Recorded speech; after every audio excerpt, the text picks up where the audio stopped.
Bienvenue dans le podcast Foi et quotidien, paroles chrétienne imparfaite, aimée par un Dieu parfait. Aujourd'hui, on va se retrouver pour un nouvel épisode où on va parler du carême qui cette année commence donc le mercredi 5, donc demain. Donc le carême c'est quoi? Souvent on le sait dans notre esprit, ça va être un moment, un temps de privation, de sacrifice et d'effort fait par énormément de chrétiens. Mais on va voir, est-ce que c'est vraiment ça? D'où vient cette tradition entre guillemets? Est-ce que c'est biblique? Et surtout, en tant que chrétien, quelle est sa place dans notre vie de consécration aujourd'hui? Parce que pour moi, le carême, c'est ça, c'est un appel à la consécration. Donc, on va voir ensemble l'origine. Le carême, c'est une période de 40 jours avant Pâques, observée principalement par les églises catholiques, orthodoxes et certaines églises protestantes. Et on va voir pourquoi 40 jours. Il faut savoir que dans la Bible, le chiffre 40, ça a une forte signification spirituelle. Moïse a jeûné 40 jours sur le mont Sinaï avant de recevoir les tables de la loi. Vous pouvez lire Exode 34, verset 28.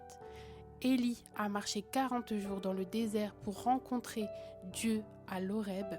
1 Roi 19, verset 8. Jésus lui-même a jeûné 40 jours dans le désert avant de commencer son ministère public. Matthieu 4, verset 2. Donc, le carême, justement, c'est basé sur ce temps-là que Jésus a fait dans le désert, ces 40 jours. Et pour nous, en tant que chrétiens, peu importe la branche dans laquelle on se trouve, c'est vraiment un appel à se consacrer davantage à Dieu. Et clairement, le carême, c'est vraiment un temps de préparation, un temps d'introspection et un temps de purification avant de célébrer la résurrection de Christ. Et clairement, le carême, qui est ni plus ni moins qu'un jeûne en fait. Et c'est vrai que dans la Bible, beaucoup vont dire oui, mais il n'y a pas ce terme carême. En fait, carême, ça vient du mot 40. Ça veut dire 40 en fait. C'est tout. Ça trouve sa source dans ce mot-là. Voilà, parce que ça dure 40 jours. Enfin, faut pas chercher des fois à se compliquer la vie non plus. Hein. Et bref, le carême, ça repose sur 3 piliers, on va dire, fondamentaux, qu'on va détailler ci-joint. C'est tout d'abord le jeûne, donc c'est se priver volontairement de nourriture ou d'autres choses. Bien des chrétiens vont également l'associer à un jeûne, par exemple, des réseaux sociaux, un jeûne des distractions, des plaisirs personnels, pour passer ce temps de jeûne sur Dieu, recentré vers Dieu, avec Dieu. Après, dans un deuxième temps, bien évidemment, que c'est un temps béni pour chercher une communion encore plus forte et plus profonde avec le Seigneur par la prière, et donc d'intensifier notre relation avec le Seigneur. Et dans un troisième temps, je pense qu'on ne peut pas enlever du jeûne la partie charité, l'aumône en fait, c'est-à-dire être généreux envers les autres, donner aux nécessiteux, poser des actes concrets d'amour envers les autres en fait, aller vers l'autre. Mais ça, faut savoir que c'est pas spécifiquement à cette période-là que c'est un appel que Dieu nous demande tout le temps en fait, en réalité. Mais si ce temps-là peut aider certains à faire ce pas qu'ils ne font pas en règle générale, que toute la gloire soit rendue à Dieu. L'objectif du carême, on va dire que c'est pas tant de se priver pour s'ouvrir, mais en fait c'est vraiment de se recentrer sur le plus important, c'est-à-dire Dieu. Et dans Matthieu 6, versets 16 à 18, il est écrit, c'est Jésus qui nous met en garde contre un jeûne qu'on pourrait faire de manière hypocrite.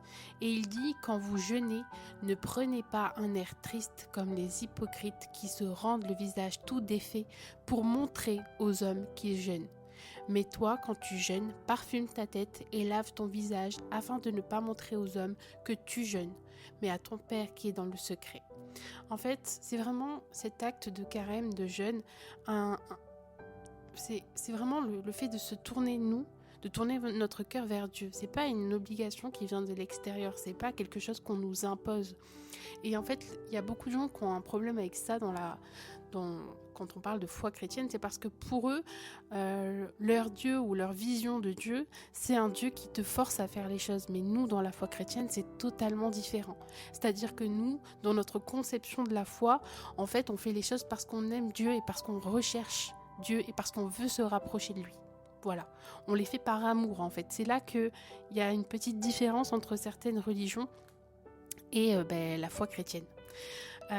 Donc on va voir un peu comment est observé ce temps de carême dans les diverses églises. Moi je vais parler des 3 grands groupes principaux, c'est-à-dire l'église catholique, orthodoxe et protestante. Bien évidemment qu'il y a des sous-catégories et qu'ensuite chacun fait un peu comme il le souhaite. Moi je ne vais pas rentrer dans les détails parce que si vous saviez le nombre d'églises différentes qu'il existe, on n'en finirait pas. Donc je vais faire les 3 grandes catégories pour vous donner un peu des pistes et de compréhension en fait, et vous aiguiller quant à la compréhension de ce qu'est ce temps dans chaque église, ok? J'espère que c'est clair. Donc on va commencer avec l'église catholique. Donc là-bas, le carême va commencer donc le mercredi des cendres, donc le 5, demain. Et il va durer jusqu'au samedi saint, donc c'est la veille de Pâques. Les catholiques, clairement, ils vont jeûner le mercredi des cendres et le vendredi saint.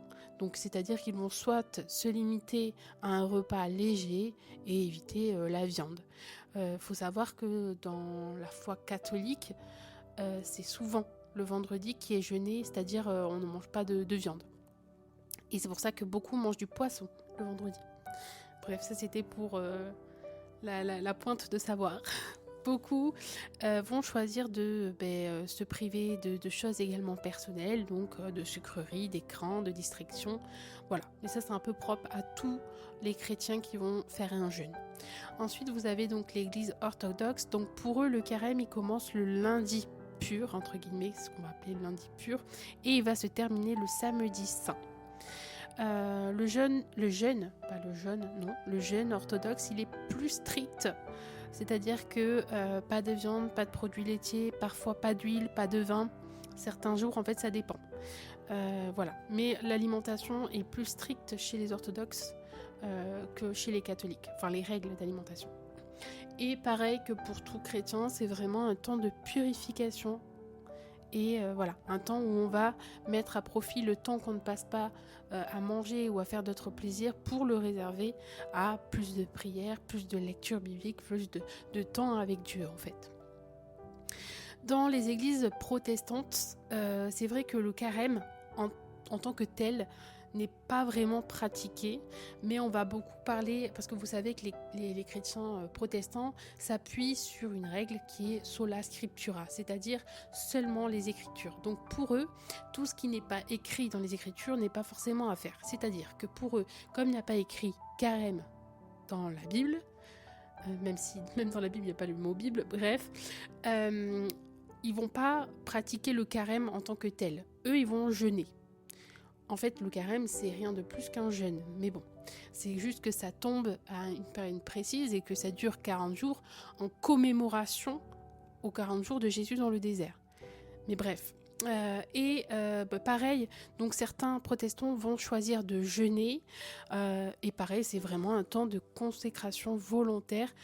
Pour eux, il n'y a pas vraiment de règles précises. En fait, ça dépend de chaque personne. Chaque personne va établir des règles précises.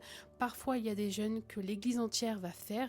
Ça peut tomber pendant cette période de carême comme dans d'autres moments de l'année. Donc voilà, c'est un peu un jeûne à chacun sa manière, c'est-à-dire pour le repas, chacun met ses propres règles. Pour l'enlèvement des distractions, chacun se concentre en fait sur soi-même. Ou parfois, comme je vous disais, l'Église va faire un temps de jeûne global, c'est-à-dire que toutes les personnes de la même Église vont jeûner à un temps précis. Bref. Et pareil, toujours dans le même objectif, c'est-à-dire se concentrer sur la prière et l'étude de la parole. Mais pour eux, voilà, le carême, c'est pas une obligation. C'est en fait le jeûne qui va l'être, tout comme la prière. Voilà où je voulais en venir. C'est vrai que, voilà, comme je le disais, la Bible, elle parle pas directement du carême, mais elle parle souvent et à de multiples reprises du jeûne, de la repentance, de la consécration et de cette préparation lorsqu'on entre dans des combats spirituels par exemple, où on va bien voir que tout comme la prière, le jeûne c'est vraiment une arme que Dieu nous donne pour attaquer le royaume des ténèbres quoi, hein. Donc, et c'est vrai que souvent en tant que chrétien on ne l'utilise que très peu finalement. alors que dans la Bible, il y a pas mal d'éléments qui montrent que à des périodes clés, ça peut tout changer. Voilà. Donc voilà, le plus important de cette période finalement, c'est vraiment de vivre un temps de renouveau avec Dieu. Et dans Ésaïe 58, verset 6, Dieu dit: « Voici le jeûne auquel je prends plaisir, détacher les gênes de la... » Non, les gênes.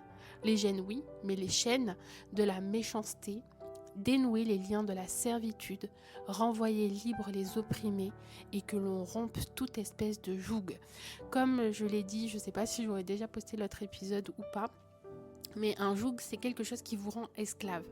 Donc, je crois que le carême ou le jeûne en général permet que on opère un changement sur des choses qui nous lient. Et qu'est-ce qui peut te rendre esclave aujourd'hui? Ça peut être simplement, voilà, comme on le dit souvent, les distractions comme les jeux vidéo, comme le téléphone portable, etc. Mais ça peut être aussi toutes sortes de dépendances telles que la dépendance à l'alcool, la dépendance aux cigarettes. Je sais que les jeunes maintenant, ça parle de puff ou voilà, moi je m'y connais pas. Mais ce genre d'addiction également, ça peut être un temps où justement on va être focus vu que ça dure 40 jours et que comme je l'ai dit, je sais pas si j'aurais posté l'ancien épisode ou pas encore, mais il faut à peu près, on étudie qu'il faut à peu près 30 jours pour se défaire d'une addiction et 3 jours pour en prendre une mauvaise addiction. Donc voilà, un mois pour vaincre un joug, c'est parfait quoi. Donc voilà, et le jeûne c'est vraiment ça en fait, c'est changer son cœur. C'est changer la personne qu'on était avant. En fait, quand tu jeûnes, c'est parce que tu espères voir quelque chose d'autre, vivre quelque chose de plus, vous voyez. Donc voilà, comment vivre un jeûne authentique. Moi, je vais vous donner quelques petits trucs. Déjà, ne voyez pas ça comme un régime, s'il vous plaît. Si tu n'arrêtes de manger du chocolat... ok, mais que ton cœur reste le même, c'est-à-dire que tu vas juger les gens, que tu vas les condamner, que tu vas mal parler, ça sert strictement à rien. Là, tu es en train de faire un régime et c'est pas du tout le but du jeûne, enfin du carême, ok. Profite de ce temps de carême pour intensifier ta prière, pour méditer ta Bible, pour écouter la voix du Saint-Esprit, parce que c'est souvent à ce moment-là qu'il se passe d'énormément de choses. Parce qu'en fait, le fait que tu te prives et que tu donnes à Dieu des choses qui peuvent te faire plaisir, des distractions, des choses qui te procurent du plaisir en termes oui, enfin, quand tu es un homme charnel, des plaisirs charnels, et que tu les donnes entre les mains de Dieu pour te rapprocher de lui, Dieu voit chaque petit acte que tu fais, Dieu voit. Et donc ça va être un temps où justement tu vas être plus à même d'entendre Dieu te parler, parce que tu le cherches véritablement de tout ton cœur. Aussi, donc, comme je l'ai dit, le carême, c'est aussi un temps d'aumône et un temps où la charité est importante. Et je crois qu'on ne peut pas toujours penser qu'à soi et que c'est un moment, un temps où justement on doit être plus attentif aux besoins autour de nous en fait. Et si toi tu as les moyens de manger aujourd'hui, il y a des gens qui ne mangent pas à leur faim encore aujourd'hui. Donc si tu as l'opportunité d'offrir de ton temps pour t'investir bénévolement en cette période, fais-le. Voilà, clairement c'est fais-le. Dans plein d'églises, il y a des pôles sociaux, il y a des pôles des activités extra qui sont liées à l'autre, aux nécessiteux ou à d'autres causes. Ça, je vous invite à vous renseigner auprès des paroisses ou des églises dans lesquelles vous allez. Et également, je crois que pendant cette période, ce qui est plus important encore que le fait de se priver, c'est de veiller à ce que tout ce que vous faites soit fait avec amour. Et pas simplement pour l'ostentation et montrer aux gens, enfin prouver aux gens voilà, je fais ça, je jeûne plus que toi, je prie. Non, c'est pas ça. Si vous faites ça pour les gens, le regard des gens, vous allez vous éloigner de la véritable source de ce qu'est et de ce que représente ce jeûne-là. Donc voilà, retenez surtout quelque chose, c'est que ce temps-là, c'est une opportunité de se rapprocher de Dieu. Et voilà, c'est pas une obligation. C'est vraiment une invitation que Dieu vous fait pour vous dire, viens dans mes paradis, stoppe-toi, fais une pause dans ton quotidien pendant ces 40 jours examine ton cœur et recentre-toi sur moi, sur la vérité, sur ma vie à moi, Christ. Parce que oui, Christ vit à travers nous. Et nous faisons tout en tant que chrétiens pour lui ressembler. Donc voilà, pendant un moment, là, je vais parler du jeûne. Je vais faire plusieurs épisodes courts sur le jeûne pour vous donner des pistes de méditation et tout. J'avais fait un plan de lecture, je sais pas si ça date de 2019-2020, je m'en rappelle plus l'année, sur ça, et je pense que je vais essayer de mettre le lien dans la description. Je sais pas si je vais pouvoir le faire tout de suite, mais en tout cas il y a un lien qui apparaîtra prochainement dans la description de chaque épisode qui va parler du jeûne, où je vais condenser de toute façon tout ce que j'aurais dit entre guillemets, voilà, pour vous accompagner dans ce temps. Et après il y a pas mal de ressources également pour bien s'y préparer, que Dieu vous bénisse surtout. Voilà, n'oubliez pas que c'est un temps pour vous recentrer vers Dieu. Ne passez pas ce temps sur les réseaux, non, c'est vraiment un temps de mise à part, en fait, c'est ça, un temps de mise à part. Et c'est exactement ce qui s'est passé pour Jésus, c'est que c'était un temps de mise à part, de préparation spirituelle pour ce qui allait arriver, pour son ministère, pour tout ce qu'il allait faire sur terre. Donc prenez aussi ce temps pour vous-même, en fait, pour vous recentrer sur vous et surtout sur Dieu et votre relation avec Dieu, en fait. C'est le plus important. Essayez de faire des petites listes de qu'est-ce que vous comptez remettre à Dieu lors de cette période. Qu'est-ce que vous allez lui donner. Si c'est je sais pas, ça peut être des choses un peu, entre guillemets, toute bête, mais voilà, je suis une personne coléreuse. Seigneur, je te remets ma colère et je vais essayer de par ton aide, parce que c'est jamais seul qu'on arrive à faire ce genre de choses, de maîtriser ma colère. Seigneur, tu vois que mon cœur est rempli de tristesse aujourd'hui, je te donne ma tristesse en fait. Et Seigneur, pendant ces 40 jours, aide-moi à trouver la joie dans tout ce qui m'entoure finalement. Vous voyez, c'est des petits trucs comme ça peut être des choses vraiment très bêtes. C'est pas forcément des grands trucs, mais chaque petite victoire là, c'est pour aller encore plus loin dans le Seigneur. Que Dieu vous bénisse.